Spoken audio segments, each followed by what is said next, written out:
সংবাদ পড়ছি সুদীপ বসু। প্রথমে বিশেষ বিশেষ খবর। চিকিৎসা ক্ষেত্রে দক্ষ প্রশিক্ষিত স্বাস্থ্য সহায়ক নিয়োগে স্বল্প মেয়াদের পাঠ্যক্রম চালু করছে রাজ্য সরকার। বেশ কিছু সরকারি কর্মসূচি নিয়ে মুখ্যমন্ত্রী মমতা ব্যানার্জি আগামীকাল উত্তরবঙ্গ যাচ্ছেন।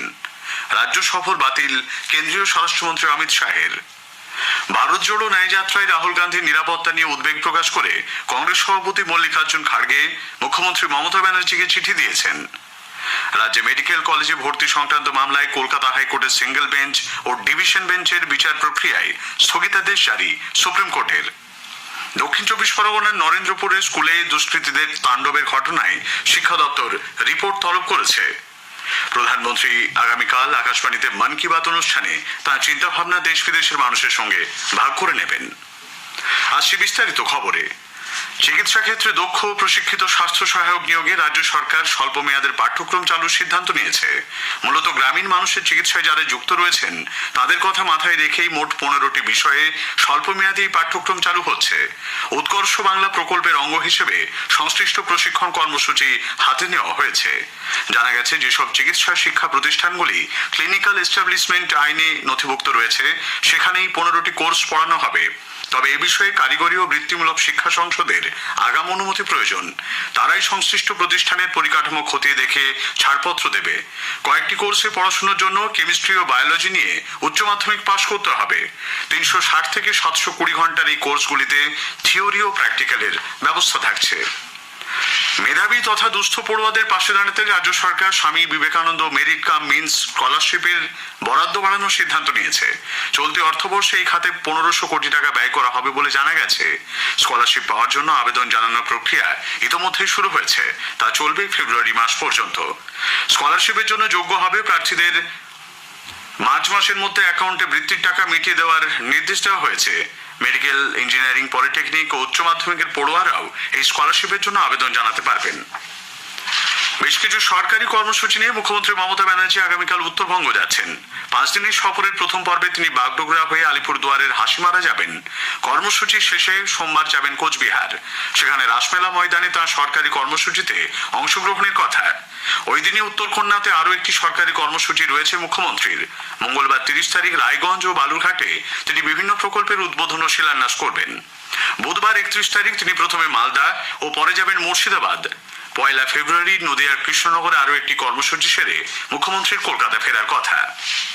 প্রবীণ বিজেপি নেতা কেন্দ্রীয় স্বরাষ্ট্রমন্ত্রী অমিত শাহের রাজ্য সফর বাতিল হয়েছে।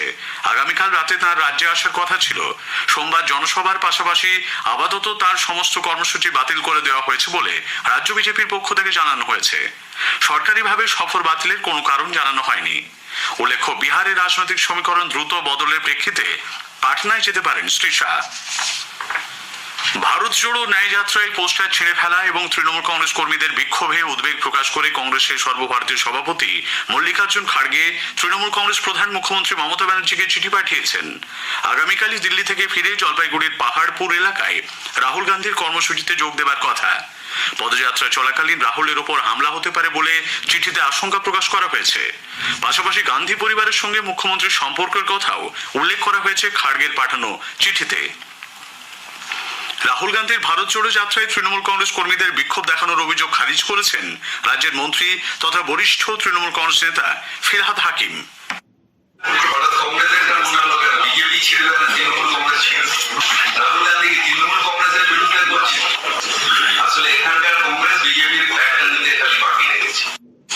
তৃণমূল কংগ্রেস নেত্রী মুখ্যমন্ত্রী মমতা ব্যানার্জি একমাত্র বিজেপির বিরুদ্ধে লড়াই করছেন বলে তিনি মন্তব্য করেন। আজ সিরিটি শ্মশানে এক কর্মসূচিতে ফিরহাদ হাকিম বলেন, শেখ শাহজাহানের বাড়িতে তল্লাশি চালাতে গিয়ে সরকারি আধিকারিকদের উপর হামলা অত্যন্ত অন্যায়। রাজ্যে মেডিকেল কলেজে ভর্তি সংক্রান্ত মামলায় সুপ্রিম কোর্টের 5 বিচারপতির বেঞ্চ কলকাতা হাইকোর্টের সিঙ্গেল বেঞ্চ ও ডিভিশন বেঞ্চে বিচার প্রক্রিয়া স্থগিত করে দিয়েছে। সুপ্রিম কোর্টের এই বেঞ্চে কলকাতা হাইকোর্টের বিচারপতি অভিজিৎ গাঙ্গুলি এবং বিচারপতি সৌমেন সেনের মধ্যে সংঘাত নিয়ে আজ শুনানি হয়। বহু জাতিগত শংসাপত্র দিয়ে মেডিকেল কলেজে ভর্তির অভিযোগে সিবিআইকে তদন্তভার দিয়েছিলেন কলকাতা হাইকোর্টের বিচারপতি অভিজিৎ গাঙ্গুলি। সেই সিবিআই তদন্ত স্থগিত করে দিয়েছে সুপ্রিম কোর্ট। বিচারপতি গাঙ্গুলির নির্দেশকে চ্যালেঞ্জ জানিয়ে রাজ্য সরকারকে মামলার অনুমতিও দিয়েছে শীর্ষ আদালত। প্রধান বিচারপতি ডিওয়াই চন্দ্রচূড় জানান, সোমবার এই মামলার শুনানি হবে।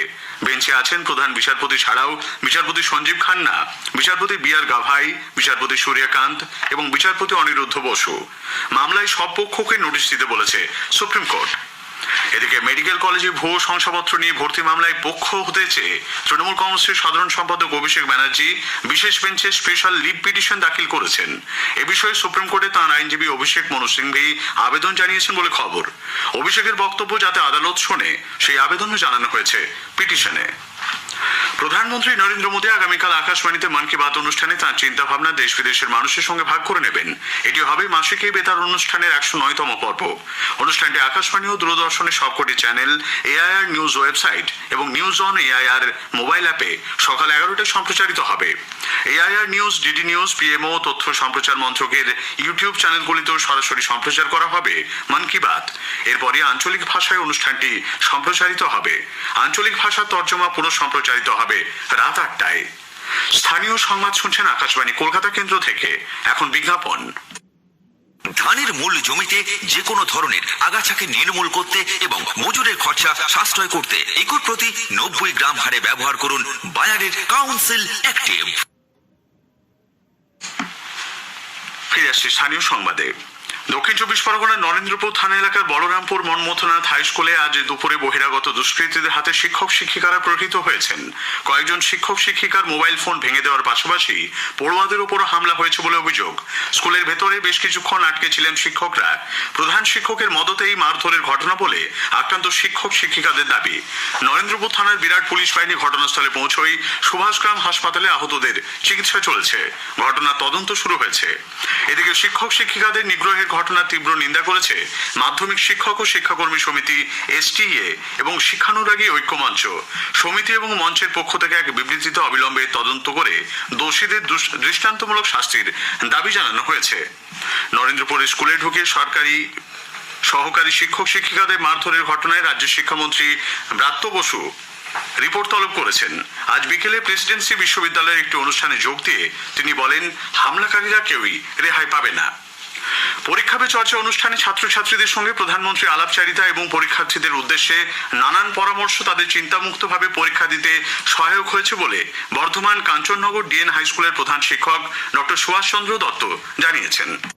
শুধু ছাত্রছাত্রী চাপ মুক্ত হবে তাই নয়, তার সঙ্গে সঙ্গে অভিভাবকরা কিভাবে চাপ মুক্ত হবে এবং টিচাররা কিভাবে ছাত্রছাত্রীদের স্ট্রেস মুক্ত রাখবেন, এই তিনটি বিষয়ে আমাদের প্রধানমন্ত্রী স্যার সুন্দরভাবে বলেন। ছাত্রছাত্রীদের এই ব্যাপারে মতামত বা প্রশ্ন রাখার সুযোগটা করে দেন এবং এটা খুবই ইফেক্টিভ যে একজন প্রধানমন্ত্রী যেভাবে স্ট্রেস মুক্ত স্বাধীন নাগরিক ছাত্রছাত্রী তৈরি করতে সাহায্য করছে, এটা দেশের পক্ষে ভালো, দশের পক্ষে ভালো। উত্তর 24 পরগনার টিটাগড়ে একটি ওয়াগন কারখানায় আজ দুপুরে আগুন লাগে। লোহার ছাঁটের গুদামে এই অগ্নিকাণ্ডে ওয়াগন কারখানার ভেতরে যন্ত্রাংশ পুড়ে গেছে। দমকলের 4টি ইঞ্জিন ঘটনাস্থলে যায়। ওয়াগন কারখানা এলাকায় ঘন বসতি থাকায় মানুষজনকে অন্যত্র সরিয়ে নিয়ে যাওয়া হয়, তবে হতাহতের কোনো খবর নেই। সিনেমা ও টেলিভিশন জগতের খ্যাতনামা অভিনেত্রী শ্রীলা মজুমদার প্রয়াত। বেশ কয়েক বছর ধরেই ক্যান্সারে ভুগছিলেন তিনি। আজ নিজের বাড়িতেই শেষ নিঃশ্বাস ত্যাগ করেন অভিনেত্রী। মুখ্যমন্ত্রী মমতা ব্যানার্জি অভিনেত্রীর প্রয়াণে গভীর শোক ব্যক্ত করে একে বাংলা সিনেমা জগতের জন্য অপূরণীয় ক্ষতি বলে উল্লেখ করেছেন।